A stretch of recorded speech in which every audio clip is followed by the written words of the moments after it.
Hey everyone, Don here with Paleo Track Survival, and today I want to talk about a very important survival resource, and that's cordage. Specifically, I want to talk about two types of cordage, plant-based and animal-based.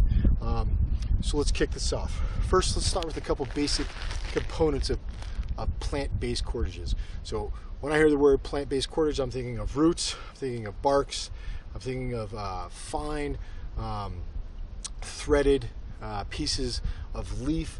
I'm thinking of anything that basically comes from a plant that allows me to take components of it and turn it into some sort of natural cordage.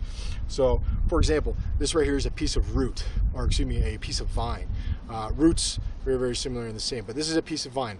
It is found throughout most portions of the U.S., really throughout the world, and it's a simple already made piece of cordage, and I can use it for a variety of things. I can lash poles together, I can tie some sort of structure together, but vine is a great resource. Knowing where to find it and how to use it is essentially a free and easy plant-based piece of cordage.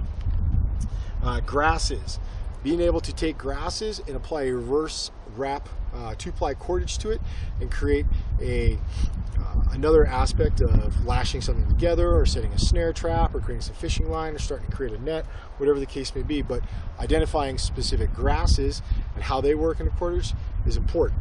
And I definitely recommend with grasses you get out there and you experiment. There's all sorts of different types of grasses. Some work better green, some work better when they're already dried out, some work better when they are dried out with a little bit of moisture in there. It's up to you to really find which ones work the best and go from there. Another piece of natural cordage is yucca, the fibers from the yucca plant. This is narrow leaf fiber. This is one of the yucca plants that I make this specific cordage out of. It's very easy, it's very strong. I can turn this into a thinner dimension here and make fishing line. And this is an example piece that I use for some of the classes, to a much thicker piece that I can use for snare traps. This allows me to, again, do a variety of things that I might need cordage for. When I see the material, I take the material. I don't want to need it 2 hours from now and not have it made or have the resources to make it. So when I see it and I can get it relatively easily, I'll take advantage of it. Another piece are some of these jute cordages. Again, more fibrous materials dried out that I can use for my purposes. Next, we have some animal-based. Let's kick it off right with some deer sinew. So, if you don't know, sinew, like this, comes from a deer leg. This deer leg, I cut off a deer that was hit on the side of the road because why? It's there, it's just gonna go to waste, somebody else is gonna pick it up. But this is essentially the leg tendon of that deer that goes in this back slot right here. And what you do is you pound the sinew with stone or wood so it starts to become a little bit more fibrous. And from those fibers, you get smaller fibers, just like this. And from those smaller fibers, you get smaller, and you get smaller, and you get smaller until you have individual strands that you can connect together, or you can use an individual strand to half the narrow. In order to use sinew, you have to wet it. All right, if it's dry, it's not going to stick as well as compared to when it's wet. So you wet it in your mouth, wrap it around the intended use, excuse me, and go from there. So, deer sinew. Again, we have some back sinew. What is back sinew? Again, it's thinner tendon compared to leg tendons, but it's the tendons across the back of a deer. That's where these come from, and they split off and they frayed the exact same way as deer sinew. Pull a piece off, wet it in your mouth, wrap it around the intended use, or connect multiple pieces together. Next is a piece of gut sinew.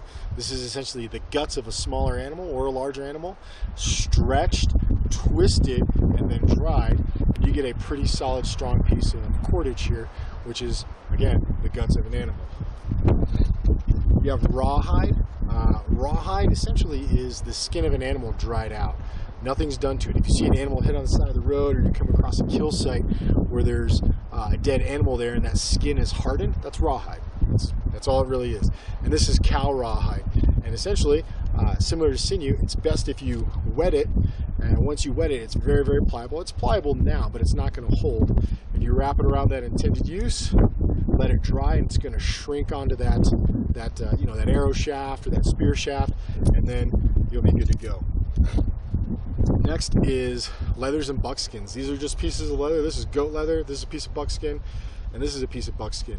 Whether it's reverse wrapped or braided, these make great for lashings, tying gear together, securing the top of a bag like this guy right here. It's really up to you and how you want to go about using the leather for its cordage use.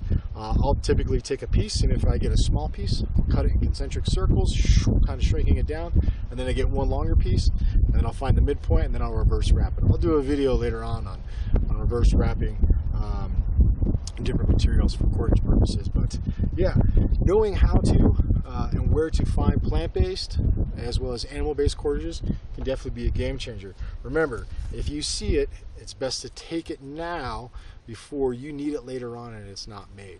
Again, this is just narrow leaf yucca. I saw it, took a couple pieces off, and went from there. So, cordages in a nutshell: plant-based, animal-based. If you see it, take it. It's better to have now, right, than need it later and not have it at all. So, again, cordages, you got to know them, got to use them, know how to make them, know how to go from there. So, thanks for tuning in.